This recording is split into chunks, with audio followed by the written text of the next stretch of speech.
everybody, and welcome back to the podcast that now has a name. Yes, we decided to call ourselves dun, da, da, da, Moving Grief. And I absolutely love that name when we were workshopping different names to call it. And as soon as I think you said Moving Grief, I was like, oh my God, that's it. That is absolutely perfect. Hit me in my heart because you and I are all about movement. Yoga, yes, but not just Yeah. on a physical level. So, why don't you talk about the many layers of moving grief and why this speaks to us and hopefully speaks to our listeners? Yes, absolutely. When we were first going through like different name options, I was thinking of like, oh, yoga and grief or that type of stuff. And I'm just like, that doesn't feel right because I don't really even teach my clients necessarily yoga. I teach them that they need to move their bodies in whatever way, shape, or form serves them. And it could just be like simple walking or dancing or so many different ways of moving your body other than doing necessarily yoga. And so those things didn't really connect. But when you said moving grief, I was like, oh my God, that not just talks about moving the body, but it also talks about grief itself and how over the years, for me, it's like a moving target. It's constantly changing, it's constantly evolving. There's nothing static within grief. And so that movement word, moving grief, just opened all of that up for me.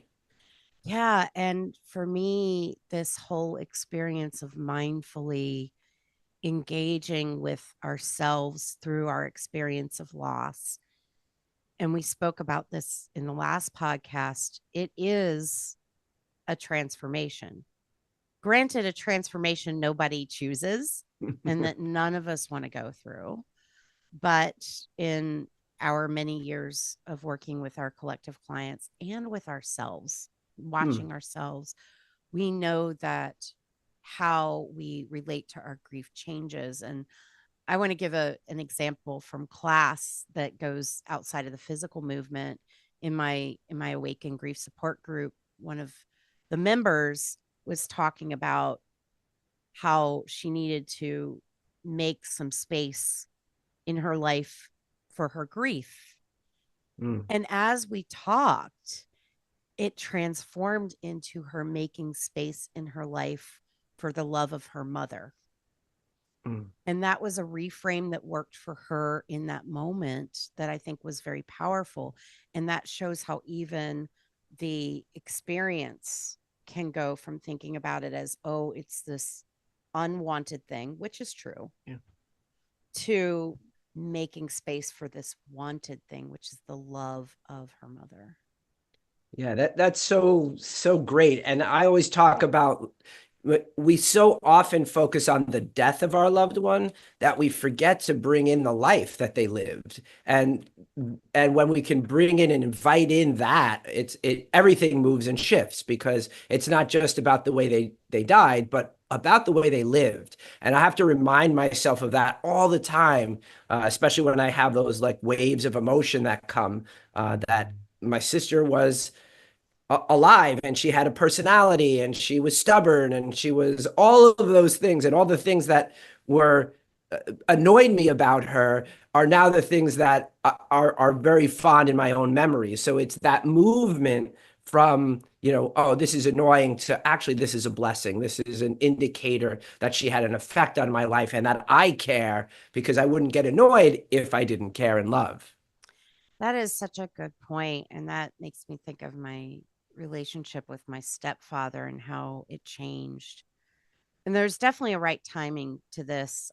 I'll probably be saying that every episode, I bet, where when you are in early acute grief, where you are just feeling preoccupied with the pain and the loss, which is a normal part of this experience, you're not going to be able to necessarily think about their life. And I think of when my stepfather died, and it was a sudden, unexpected death. He'd been in surgery.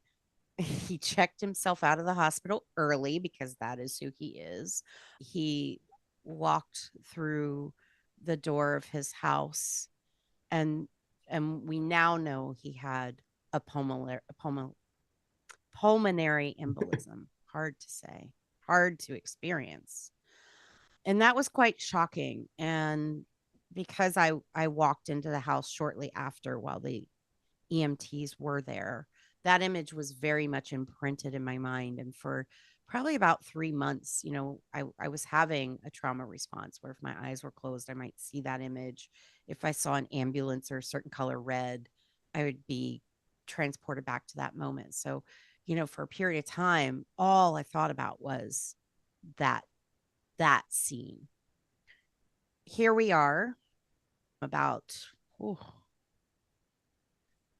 I'm pausing for the shock I'm feeling that it has been 15 years, I believe, since he died.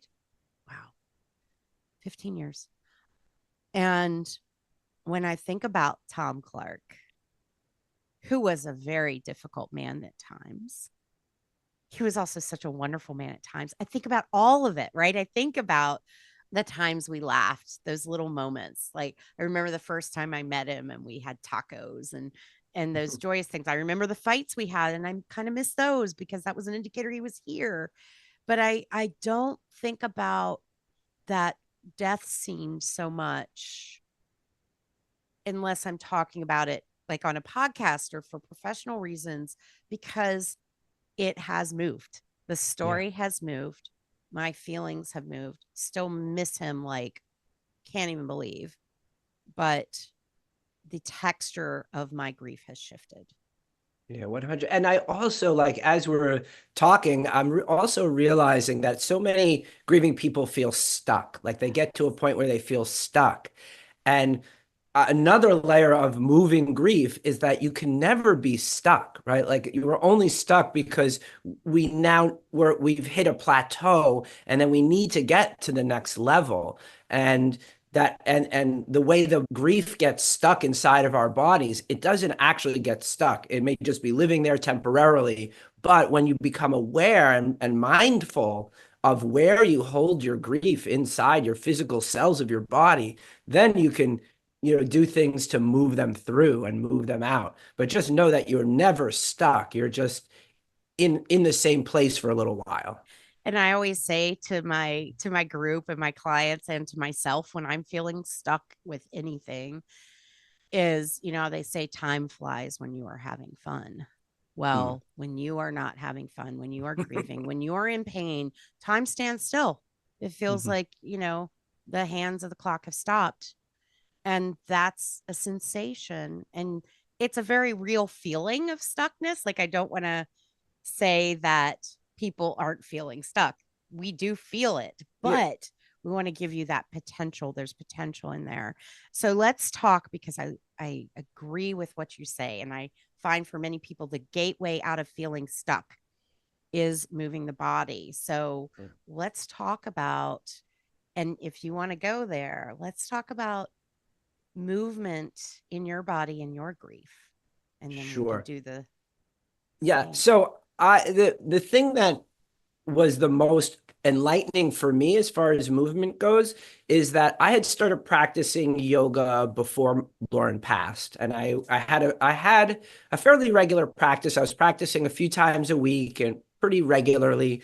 And the teacher would be saying things like connecting with the universe and all of that kind of stuff. And I was like, I'm just here. I just want to, get physically fit and I just be more mobile in my body. The universal stuff, like I don't really understand that. Like, and I wasn't really into even learning or exploring that at all until my sister Lauren died. And then all of a sudden, those things started to make sense. And when I got more connected with my emotions, I realized that the movement and connected to how I was feeling. And then it connected to how I was thinking. So that relationship, so many people talk about just the thoughts or the feelings or the sensations, but there's really a relationship that I found between the three. And when I made a shift in one area, the other two shifted. And so it was always this constant movement of when I would do a physical movement, then I'd feel differently.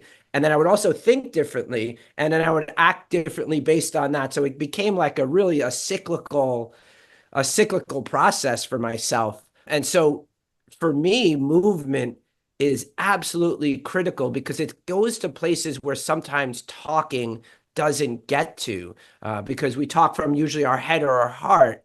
But then and for me, running, I'm now a runner. About 5 years ago, I would never have said that about myself. I've just started cycling. I know you love cycling too. So those are the two things that I'm doing. And I do them, once again, in addition to my yoga, I do them regularly because I know if I do it proactively, then it sets my day up for success. If I'm starting to feel terrible, I feel it's already too late. So there's a lot of proactive practices that I have to keep my grief at bay, so that when these small challenges come up, I'm in a place that I can attack and deal with them rather than coming from a depleted place to start. I'm really happy you brought up the way we often talk about thoughts or feelings or sensations. Yeah. For me, my yoga and grief experience was me listening to my own body for the first time in I don't know how long. Mm. I was a ballet dancer most of my youth. I didn't stop dancing until I was 26. And being a ballet dancer often requires a shutting off of your body because it's actually very strenuous and very painful. And just don't think about that when you go watch ballerinas, but it's brutal. And so there's a disconnect that kind of happens for a lot of dancers. And I carried that with me, not just physically, but because I wasn't attuned to my body, I wasn't attuned to the signals my body was giving me about emotion. And then couple that with modeling in my family of origin that it's not okay to show emotion. It's not okay to feel. I talked about the story of my uncle's death and how we really suppressed that story. You know, those two things I think went hand in hand to me being disconnected from my body. So, my first experience with yoga was after I was diagnosed with shingles, and the nurse practitioner told me to go try yoga, which I think we talked about in the last podcast. And I wound up on a retreat at Kripalu.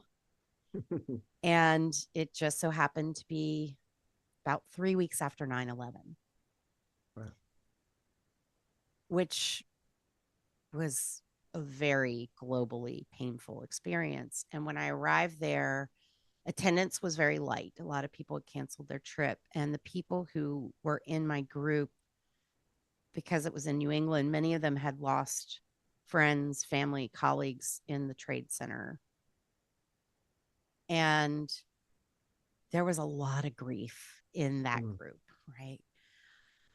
I hadn't directly lost anyone from that experience, but I think it was my first time really being placed in a grief group with my own unaddressed grief Mm. from my uncle's death, grief over my own body and how I'd been disconnected with it, grief over my parents' divorce, you know, grief over the dogs and people I'd lost, but like all of it, because I had never learned how to grieve. Mm. And so the teacher had us, we did lots of yoga practices, but it was actually when the teacher had us stand in Tadasana, which is mountain pose. So feet on the floor, our arms were raised up overhead. And the instruction was stay here as long as you can.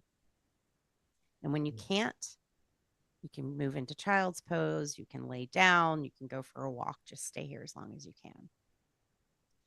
And it was during that particular pose that all the grief came up.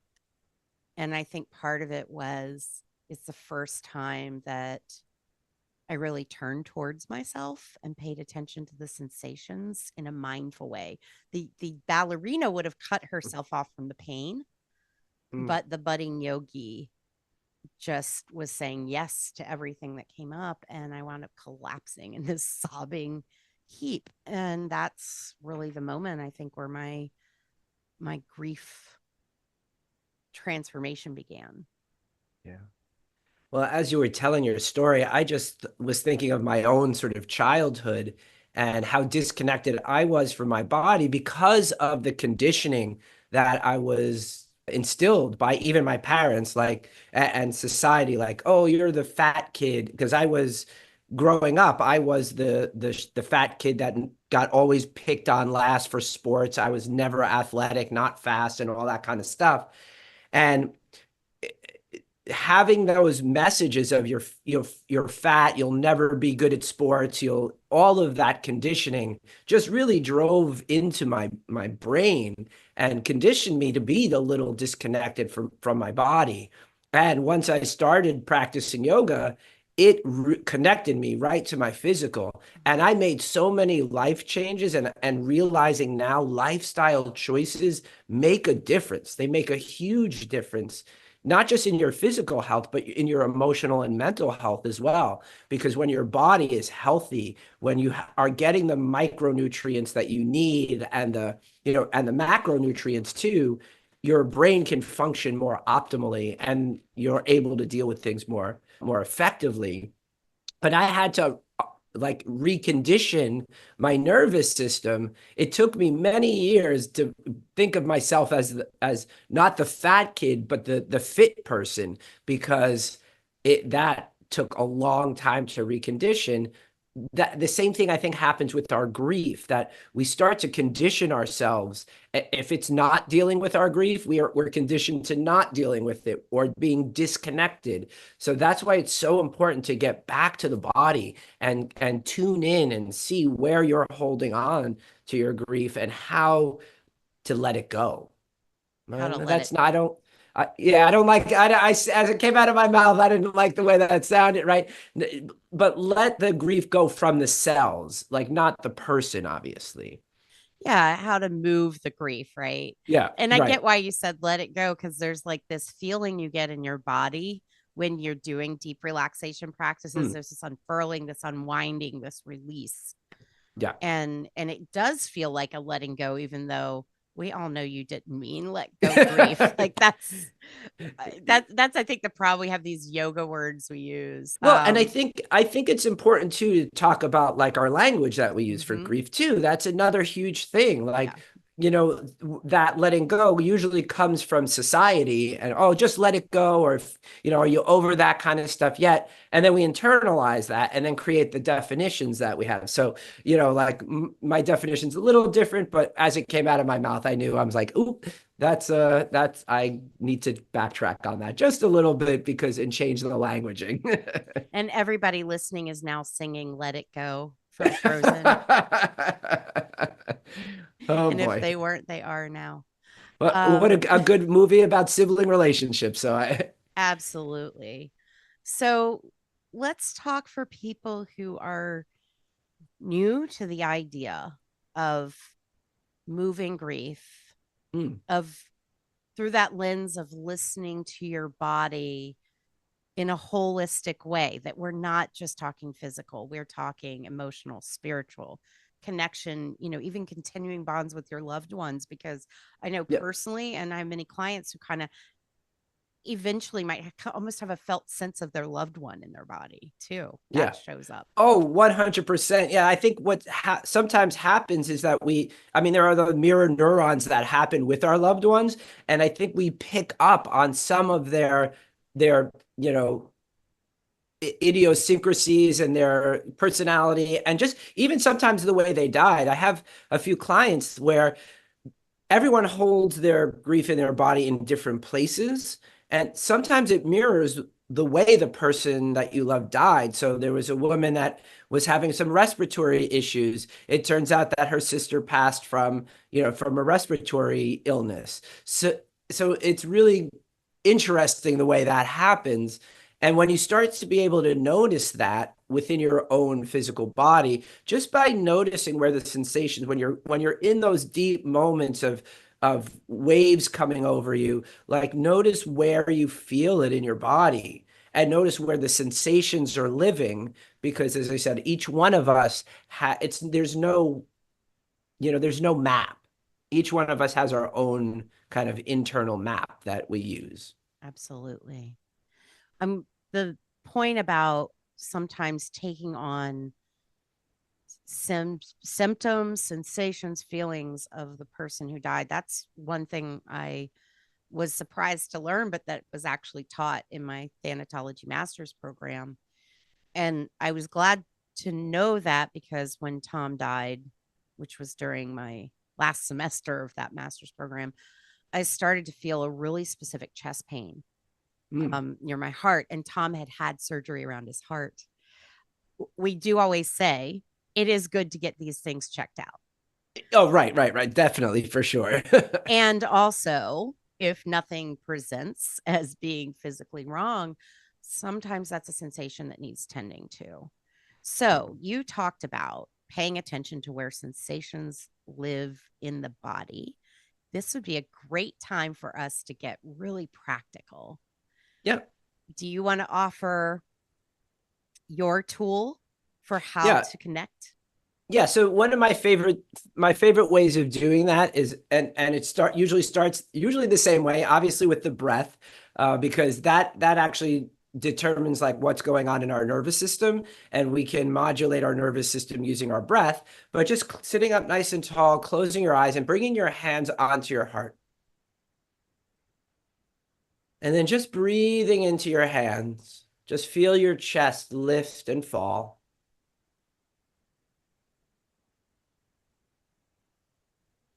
Because I always feel that grief starts with love. Love for yourself and love for your person. So really just connecting with the love that you feel for them and for yourself. And then I want you to start at the top of your head, like bring your awareness to your top of your head. And then you're slowly going to scan the body, moving that awareness like down the head, into the neck, into the chest. Go down the arms and feel how it wraps around back to your heart, down into the solar plexus, which is just right below the rib cage, above the belly button, down into the belly, the lower belly, into the pelvis, down the legs to the thighs, past the knees, to the calves, shins, ankles, feet, and toes. And then I just want you to notice if there was any part of your body that you notice a little bit of resistance, whatever that resistance is. If there was a little holding or a little clenching. And then just breathe into that area.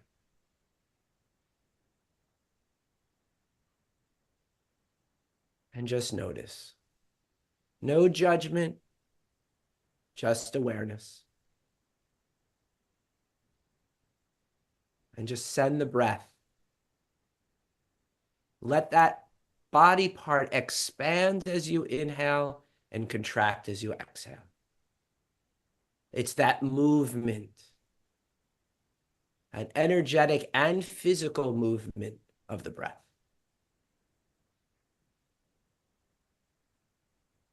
Just take about 2 more breaths.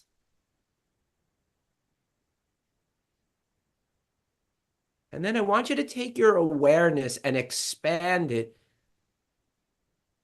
into the entire body. We broke the body down into parts and we scanned each part. But I want you to bring your awareness maybe about 6 or 7 inches above the skin so that you can notice your body as a whole. Because we are greater than the sum of our parts.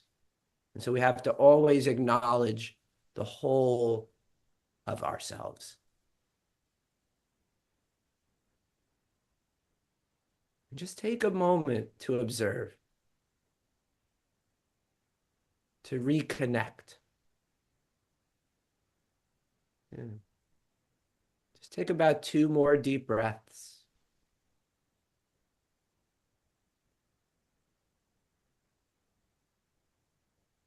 Bring your awareness back to your heart center, to where your hands are touching your chest. And then when you feel ready, just slowly start to crack open the eyes and just bring in the floor and the rest of the room and just notice how you feel now.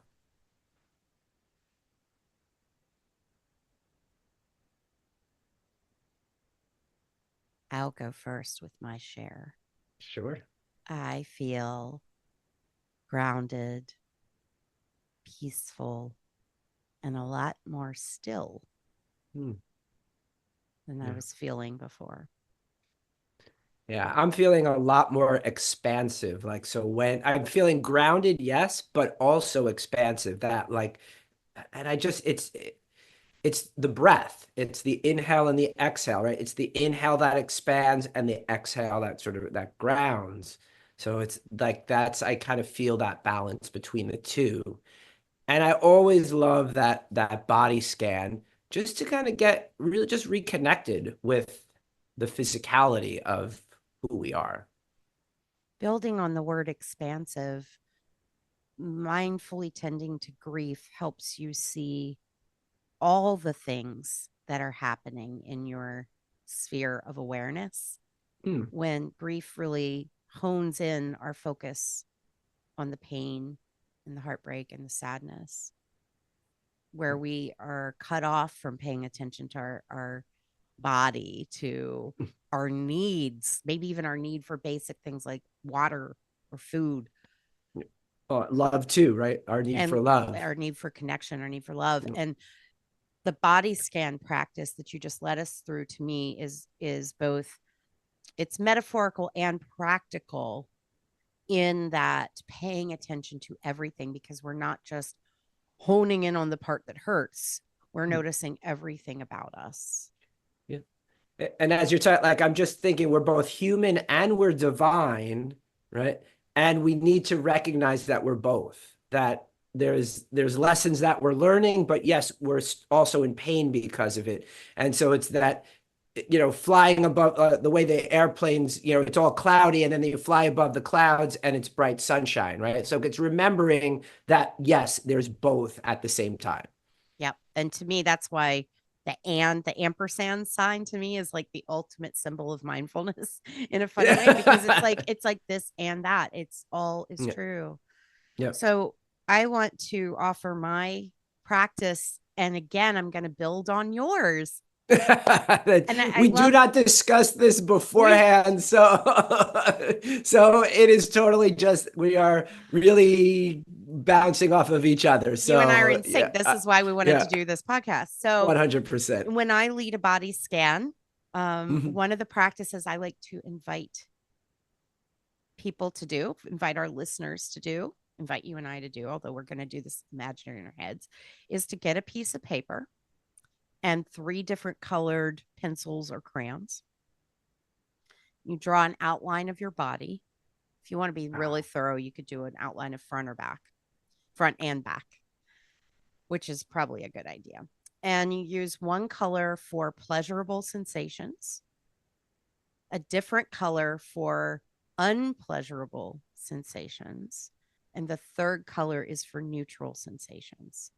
mm, And you just shade in what you remember from your body scan on that piece of paper. So you're coloring in pleasure, unpleasure, and neutral sensations onto this map of your body. This will help you see patterns. I have been amazed by some of the things people have noticed about themselves. I remember one of the first times I led this, and this is in the first chapter of my book, Living with Grief. So, spoiler alert. But I had a client who he shaded it in, and everything was pretty fairly neutral, except for his knee. He used this really red crayon.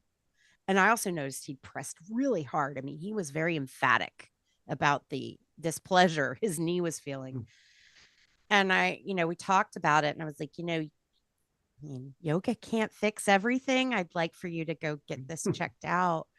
And it turned out he had a torn tendon in his knee that he had not noticed the pain being that intense because his pain of emotional grief from the death of his wife was so heavy that it Mm. was drowning out an injured body part.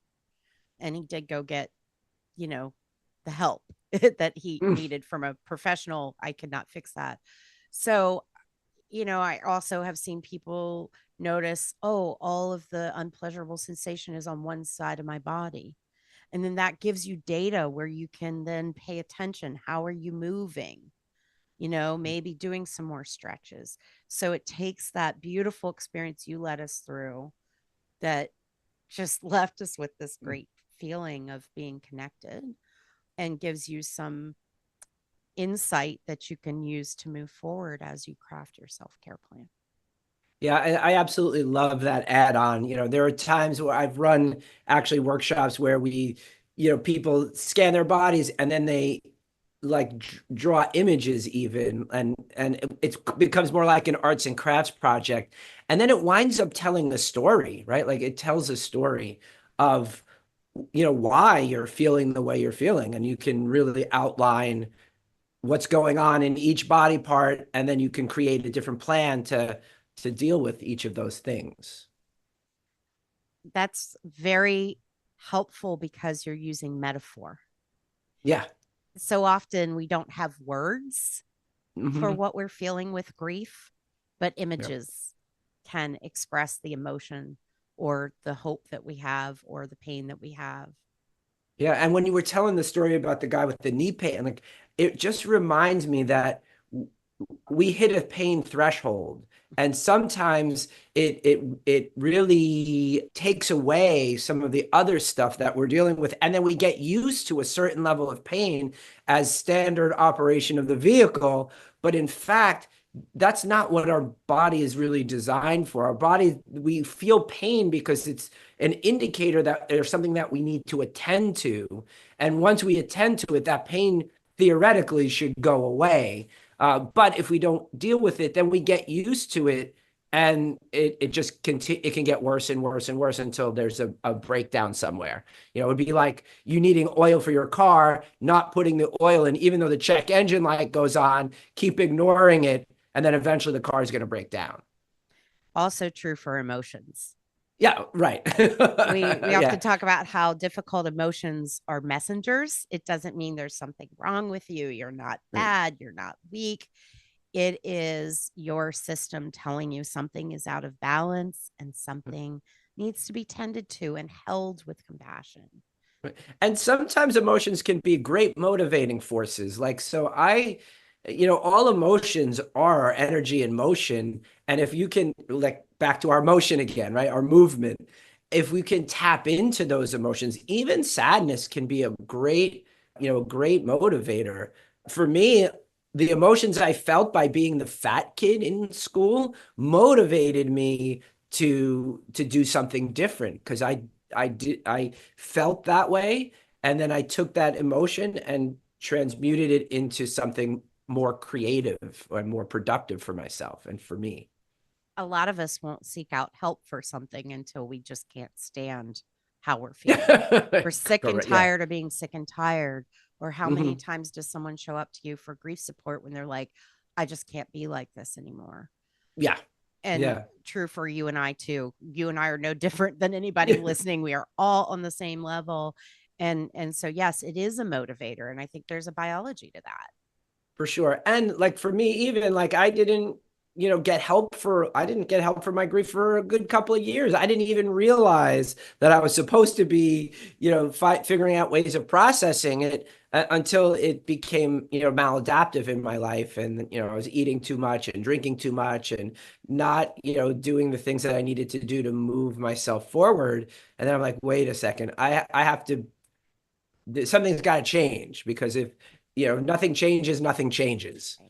Well, and I got, I developed shingles, which is a stress related Yep. experience. I did have chicken pox in college, so I was kind of predisposed, but it was the stress in my life and the unresolved grief that forced my body into pain where I had to get help. And that was decades after my first loss and a Hmm. decade after big family disruptions. So hopefully you and I sharing our stories. We're also kind of Yep. building again on our origin stories, but will inspire any of you who are listening who might, I mean, there's that point where you can feel like, am I too far gone? Am I lost in this No, forever? Am I stuck? You're not. no.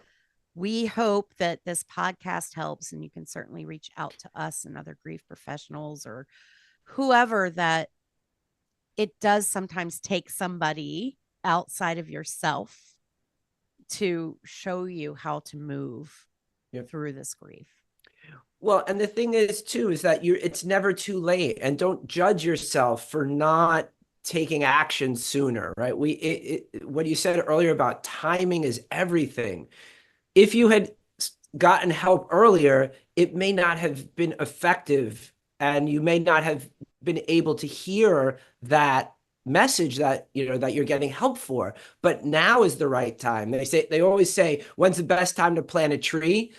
10 years ago. When's the next best time? Right now, right? And so that it's the same thing with grief. Like when you're getting help, yes, would it have been great to get help when it first happened? Yes.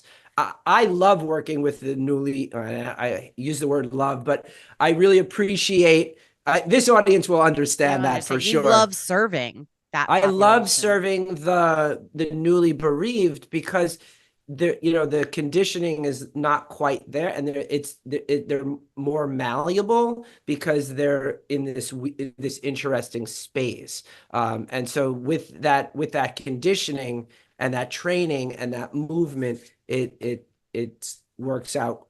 I find it really, you can see results really quickly. Sometimes if it's been a little bit longer, it's still effective. It just takes a little extra time because there's been a lot more time span in between. There So have been other there's habits that have developed since the loss.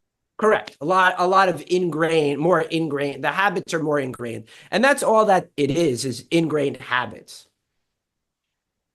Which, shocker, habits can be changed.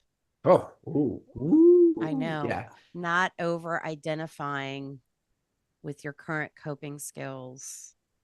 Gosh, I think that was a big lesson for me because my way of coping with stress pre shingles was drinking and eating, and then drinking and eating some more, and just numbing out, Yeah. ignoring, avoiding the body signals and those kinds of things.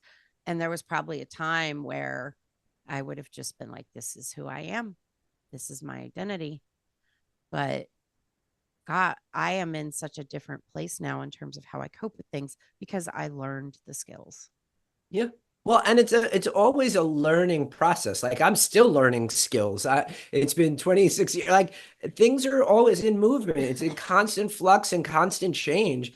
And in order to get to the next level, right? As I said earlier, you get to what kind of you tolerate, the pain that you tolerate, but then you have to learn more, get new skills and capabilities to get you to the next level because if you stop growing, you're dying. There's growth or death. Like that's pretty much your option. So you can, continue to grow and continue to build on your toolbox. You can never have enough tools in your toolbox. Like when new tools come out, a contractor will get a new tool to do a different thing or to make their work a little bit easier. So there's always that fine tuning. Even on like I've been working on my health, and my diet has been a really big important factor in my life. I do a lot of cooking. I try not to eat out a lot, and I'm making my own yogurt, and I'm doing my own bread, and like I've gotten a little nuts, right? Like a little upset, maybe not obsessive, but I enjoy it. It's fun for me, and I know it serves me overall because but I don't know. I just sort of went on a tangent about that, but it's about growing, growing those and improving your capabilities and learning new tools is pretty much, and it's a never ending process, and that's why that growth is important. Well, now we also know we all want to come eat at your house. And I do watch you do those things, and I will say my wellness has really improved. I did sober September this year, which has I thought, I was like, am I going to swing back to the other side and just go on a bender, in October? And it really changed how my body feels with alcohol. And so I'm definitely, like down to like a couple glasses of wine maybe a week, which, is different for me, I will say. And here I am at 54, and I've been on a wellness journey for a long time, but I was over identifying, saying, oh, but I'm someone who likes to have a glass of wine with every meal. And by the way, this is no judgment about whether you drink or not. I'm talking about my journey and how it's changed, and that over identification where I was like, oh no, this is how I'll always be. And then kind of being surprised, like pleasantly surprised by the change. Yeah. Well, and you can over-identify being a health nut, right? That is You true. and you That can is get true. very vigilant, and I'm not a fan of that either, right? Like there's a lot of people that, oh, I don't have any cake and no sugar and this. I'm like, well, I mean, you're over-identifying on in the opposite way, and that's also not healthy as well. I know my own body well enough that I have a sweet tooth, and if I don't keep that in check, it can go overboard. And so I have things set in my schedule. Every 6 months, I do a juice cleanse to kind of really get all of that sugar out of my system, to reset my digestive system. Because I know if I don't do that, it just I'll start drinking coffee every day, and I'll start putting sugar and milk, and then the alcohol comes in, and so I know myself, so I put the safeguards in place to keep me within certain riverbanks so that I don't go off the deep end. Heather's going to have a sip of her coffee right now. Make Jason watch. This is why I think it's fun you and I are doing this podcast together, because we both have so many things in common and we're both so different in other ways. And I Yeah. think it highlights how there's no one right way to grieve. There's no one Yep. right way to love. There's no one right way to live.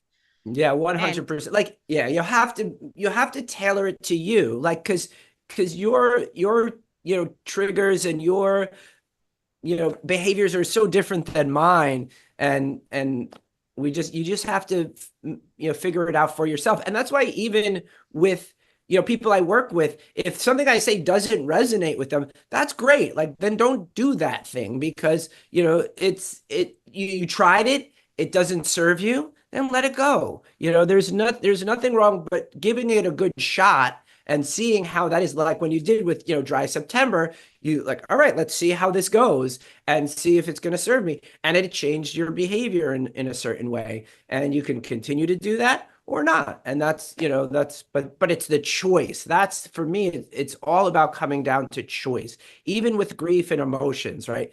I'm feeling shitty, and I can choose to feel shitty and stay in that space. Sometimes I just need to put my head under the covers and sleep. And as long as it's a choice, I'm good with it. When it's like it's not a choice, then that's where it's like, for me, it's becomes a problem. And with food, for me, as long as it's a choice, I'm good. I can choose to have the coffee or not. But if I need to have that coffee every morning, or I need to have that drink, with dinner, then the choice, like, I'm not making the choice. It's being sort of made for me by right, habits. you're not in control. You're not mindful. Right.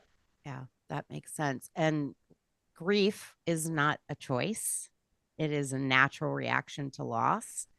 We're talking about Yep. choice and how you tend to it. And I'm glad you Yep. brought up going under the covers, because I think it's incredibly important that we say there's a time and place for hunkering down under covers and crying Yep. and feeling. And you do not have to jump up and do grief Yeah. perfectly. There's no such thing. That doesn't exist. Mm-mm. The feeling of sadness, the feeling like you just want to hibernate, totally normal in this Yep. experience. So one of the things I find is interesting is we have what I think of as our type A grievers and our type Hmm. other types of grievers. So type A grievers, and I've had many of these, and actually one of these also shows up in the Living with Grief book. She said, I wanted to do grief right. I got all the checklists. You know, this is what I need to do. Check, check, check, check, check. And none of that helped her because none of it included the allowing herself to feel.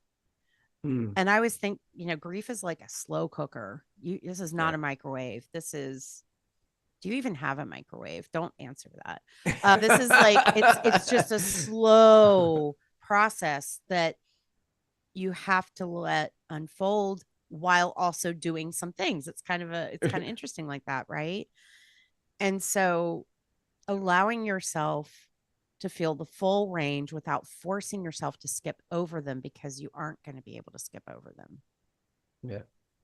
And I've always been thinking, I always think a lot about the being versus the doing, especially in grief. Like, right? Like, how do I just be with the emotions I'm feeling, be with the thoughts that are coming through my head, being with the sensations, and then there's like the doing. And there's a benefit for each, but we need to find that balance because we can go too far. Oh, I'm going to do. I'm going to go to work. I'm going to work really hard and come home late and sleep and then wake up and do it all again and then not deal with the being part of it. Or you can spend so much time in the being part of it and not get things in your life that need to get accomplished. And so it's really a tricky balance to find sometimes.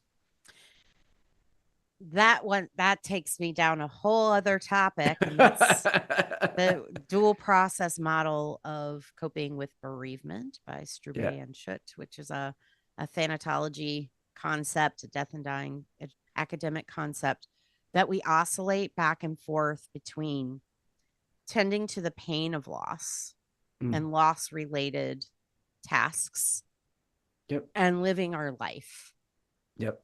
and which might mean reconnecting with friends, going back to work, learning how to cook for yourself, and that this is a natural oscillation, and it's helpful to kind of notice where you are and not necessarily push yourself over to the other side if you find you're on, one more than the other, but to maybe dip your Mm. toe a little more on the other side, finding that balance, giving yourself a Mm. break.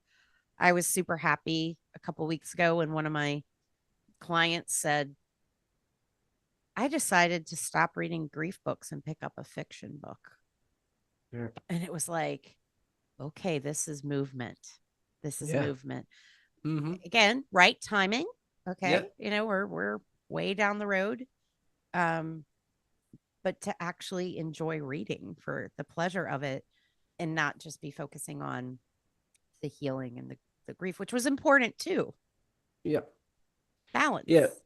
Absolutely, 100. And I think too that especially the right time, everything will show up in the right time. And I want to make sure that we're having these also positive conversations about grief because it sort of future paces people that are in the beginning of their journey to know what's possible. And that's really important to me. Not to judge people because they just started their journey, but realize that we're also, I'm 26 years in, 15 years, you're 15 years in, right? So we've had that time and that space to be able to explore, and it's not going to happen right out of the gate. You need to go through whatever experience, and everybody's different. And so what works, take what works, let go of the rest is what I always believe.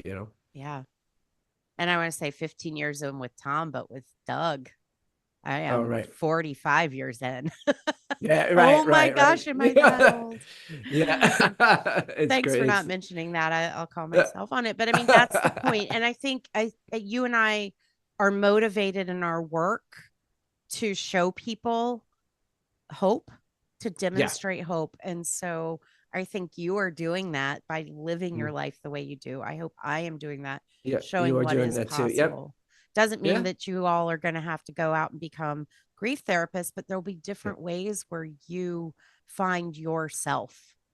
Oh yeah, there are so many different ways other than just like working with grieving people. I had a client that did that's very passionate about suicide prevention, and she did her first like little talk at a suicide prevention event, and I mean, and just to she told her grandson's story, and I was just so proud of her because she's taking her journey and sharing it with people. And I think that's so important to do, to make sure however you choose to do it, even if it's on a one-on-one, to tell your story and to start to talk about what's going on with you, because that helps to open up. And when you tell your story, it gives people permission to tell theirs. Absolutely. That's a whole podcast in and of itself, isn't it? Yeah, yeah. I think we talked about 3 or 4 different things that could be full hour episodes. So we'll write those down And to while make we're sure. mentioning like future episodes, please hit the subscribe button Yeah. and feel free to leave in the comments any topics that you are interested in hearing us discuss, because we really do want this to be a collaborative community and for this podcast to serve as many people as possible.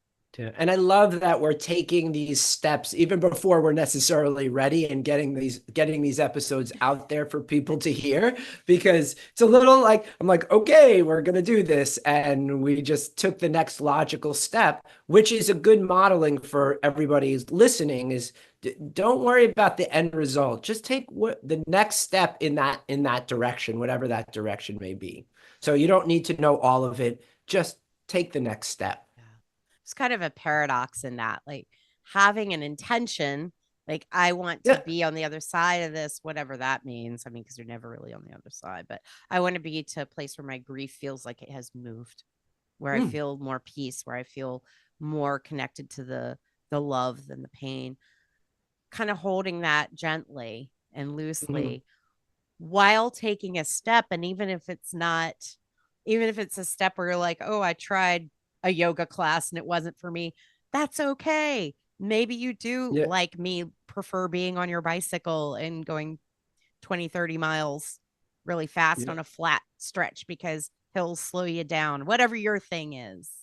Yeah, I'm thinking of like Thomas Edison and the light bulb, right? He did like 1,000 experiments of how the light didn't work until he found the one thing that did. So just keep at it, and know that you're doing great. No matter what you decide, just make those decisions. Beautiful. Jason, do you want to tell us Yeah. where people can find you? Sure. So the easiest way to get to me is through my website, www.somaticgrieftherapy.com. I have all of my like social, like I'm on Facebook, TikTok, Instagram. I have a free ebook on essential oils and grief, and a whole bunch. Oh, my keynote is on there too that I did a while back in New Orleans. So definitely the best place is through my website, with all the things. All the things. And you can find me at heatherstang.com. My books are there. You can sign up for a private grief counseling session with me, or I think I do my bestest work in Awaken, my grief support program. And I say I do my bestest work there because it's really about the members of the group and bringing them together. I find that when you can hear other people's stories and share your stories and be in a place where you feel safe enough to open your heart to others and learn practical skills, that magic happens. Not to say one-on-one grief therapy Yeah. doesn't do great things, but I mean, I really see people thrive in those groups. Yeah, they do two very different things, right? Mm-hmm. Like the private therapy really drills down on your patterns specifically, but then being part of those communities, because I do a lot of my work one-on-one, and then I have my free peer support group just for bereaved siblings, but they serve two very different functions. So, and I think both are important. And I think that kind of ties back into the try different things. Yeah, See yep. what See what works for you. works. Maybe it's reading a book. Maybe it's going to a peer support group. Maybe it's private sessions. There's a lot of different ways that we can help you. And of course, we will continue to serve you through this podcast. So, again, don't forget to hit subscribe, and we will see you in the next episode. Bye.